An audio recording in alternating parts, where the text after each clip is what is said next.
So in the last video, we discussed how you can use a centralized authentication service with a cookie on a top-level domain, and all your subdomains, for example, if you have a notes app or if you have a chat app, could reuse that cookie and phone home back to the centralized authentication service to see if a user should have access to do certain things. Now, the issue with this approach is that at some point, you're going to have way too many applications all trying to phone home to that service. It's going to put a lot of strain on the service and a bunch of extra network chatter that you just don't want, right? So how a lot of projects such as Google and other big companies end up handling this at scale is by using something called OIDC. So it's OpenID Connect. And this is like an agreed upon pattern that you can follow so that your different applications can kind of authenticate and not have to keep on phoning home constantly to check if they are authenticated. So I'm going to talk about OIDC in this video. And I do want to state that someone left a comment mentioning Keycloak, which is an open source authentication service, uses OpenID Connect. So I'm going to be talking about that. I'm not going to dive into OAuth or anything like that, but OpenID Connect is just the authentication process. So let's go back to the diagram, and I want to give you a walkthrough of how this kind of works. So a user wants to use your application, right? We have a centralized authentication service. So I'll just say like authentication service. We could just say Keycloak. This will be our working example so you kind of understand it. And so if they were to go to, I don't know, your Notes app and they're not logged in, that is going to kick you back so that you can log in to Keycloak. So I'm going to go ahead and say like register/login. And this is its own centralized service deployed somewhere. So you'd have a Keycloak service and a container deployed somewhere. You might have your applications deployed other places. But the idea is that you are going to log into Keycloak. And when you successfully register and log in, Keycloak is going to redirect you back to your actual application. So before we actually talk about that redirect, I do want to discuss a few things, right? When it comes to OIDC, typically you have to register an app. So register your app, and you're going to provide like, I don't know, like an app name. So we could say like our Notes app. And Keycloak is going to give you back a secret key. It's also going to give you an app ID, okay? And then also you probably have to specify the domain of where your application lives. And then you probably also need to specify a callback URL. Okay, so these are things that you have to input into Keycloak. It's going to store it in its database somewhere. Okay, so when I say Keycloak, again, I'm just saying like OIDC. So Keycloak would have a user table. So when you register or log in, it's going to be looking that stuff up to determine if you're an actual valid user. But an admin is first going to have to enter in this information, right? You're going to have to enter in the domain of your Notes app. And then you're also have to enter in a callback URL. So this could be called like notes.webdevcodie.com. And then we could have a callback called callback/OIDC or login or something, right? There's probably a standard, but basically you need to tell Keycloak that, hey, when someone logs in, where do you redirect this user to? And they also need to verify that the redirect is going to the proper domain, because you don't want someone to potentially accidentally click a link that takes them to a domain that's not related to the Notes app. Okay, so we're going to go ahead and say like redirect to callback URL. But the main thing that happens here is that this is going to paste in a code into a query string.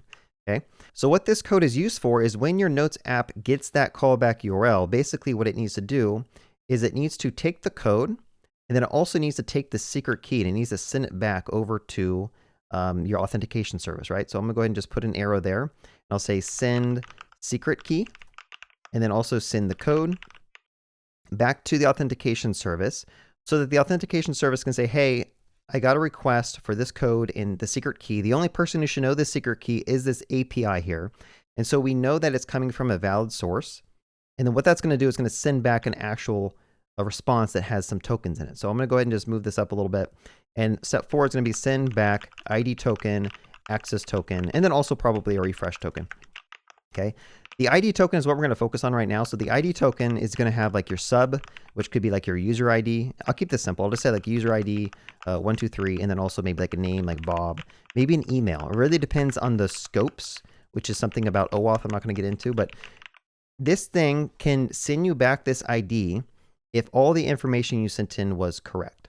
And so the idea is that now that we actually verified that this stuff was correct, like the code that was used is correct and the secret key is correct, we get back a real user piece of information that describes Bob.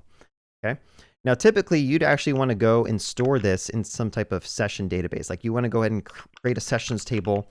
And then now that you know that the user is properly authenticated, you go and you create a session, and then you want to send back a session token to the user. I'm going to go like this, and we're going to go ahead and set a session here. So step 5 is set a cookie with session.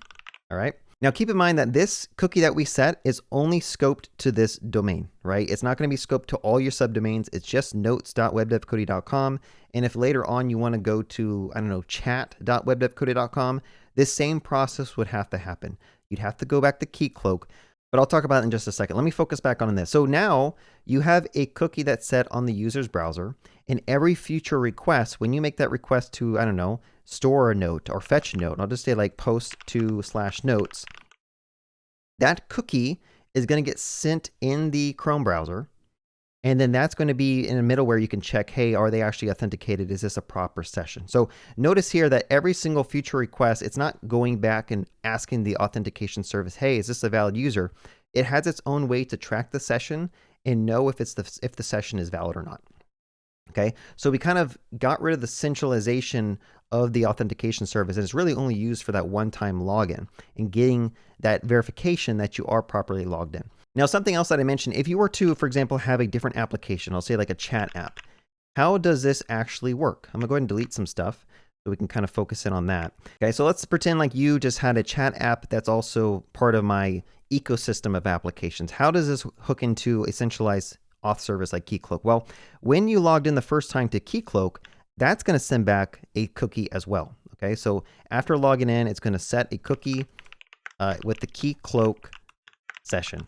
So there will be another table called like a sessions table probably that's going to track that information. So the next time you get redirected back to Keycloak, it's going to check to say, is this person logged in? If they are, we can just automatically redirect them back to the chat app with the token. So as an example, if the user, I know this is getting kind of crazy, if the user were to log into the chat app, like let's just say they open a browser to the chat app is first going to check its own session table and say, hey, is this person logged in? And they might not have a session set, they might not have a cookie. And so what the chat app needs to do is redirect the user to Keycloak and say, hey, I need you to authenticate this user, show them the login page so they can log in. But Keycloak's going to say, well, I see that the user already has a Keycloak session, so let's just go ahead and automatically redirect them back to the chat app. Let's throw them that code. Again, it's going to be some random unique code where the chat app can then do that same process. It's going to phone home to the Keycloak. It's going to send the code. It's going to send the secret key. It's going to get back an ID token. It's going to then create a session. It's going to send back a cookie to the user. And now the user automatically gets authenticated with that new app. Without having to see the login screen again, they're already authenticated. So I do want to focus in on one thing that we kind of mentioned. So when you actually try to validate the code plus the secret back to the auth service, and this thing is going to return you back an ID token, a refresh token, and then an access token. I do want to talk really specifically about the access token. Like, what is this thing used for? Why do you need it? So when we talk about scale, often you don't want this chat app to have to keep reaching back to this to know if this is a valid token, right? So the access token is typically a JWT, which is a type of token that you can sign cryptographically so that we know if a user were to come over here and use the chat app with like an API. So I'm gonna go ahead and just like make a request here, and let's pretend like you made a request to the API that says /chats. Let's say the user wasn't using a browser. Let's say they were using like Postman or some type of API request, or they wrote a script or some type of automation. The access token is what you use and you pass it in the header. So you pass it in the header, maybe in a bearer token or something. And the chat app needs to know, okay, this user made this request. Who exactly is this user, right? Do they have access to do the thing that they're trying to do? Now remember, there's no cookie set, so we don't know who made that request. So the only thing we can rely on is an access token. And so because it's a JWT, what we can basically do is take the access token, and then we're going to grab a publicly hosted, I think it's called a JWKS, a JSON Web Key Set. Okay, so the JWKS is a publicly accessible set of things you can use to basically validate this access token. So the JWT was signed with a secret key on the authentication service. Only the authentication service knows how to sign this thing, but it was signed in such a way that there's a publicly accessible string that you can use to kind of cryptographically verify that the access token that came in is actually valid. So step one is we're going to go ahead and make the request with JWT access token. And then that thing is going to basically fetch the JWK. So 2 is fetch the JWK. And then step 3 is going to be verify the JWT using the JWK. Okay.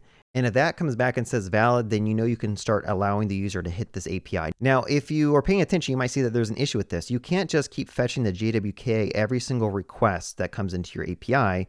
But the cool thing about the JWKs is that they're publicly accessible, right? So you can actually just cache them directly in your memory of your application so that when the app loads or on boot up, you fetch the latest version of the JWK, and then all JWTs that come in, you can just validate right there, then and there. And so other than the first request you have to make to get that thing, you no longer have to access this authentication service at all, okay? All right, so that's about it. Those are the common patterns you may see with OIDC. So basically, you have some way to set up an application inside a centralized auth service. They give you back a secret key. You embed that in your application, and you can use that to basically get back their ID tokens, their session tokens, and their refresh tokens. I didn't talk about refresh tokens. I'll probably save that for another time. But overall, hopefully you guys enjoyed this video. If you did, leave a comment of any other ideas you want me to make a video on, and give me a like. Have a good day and happy coding.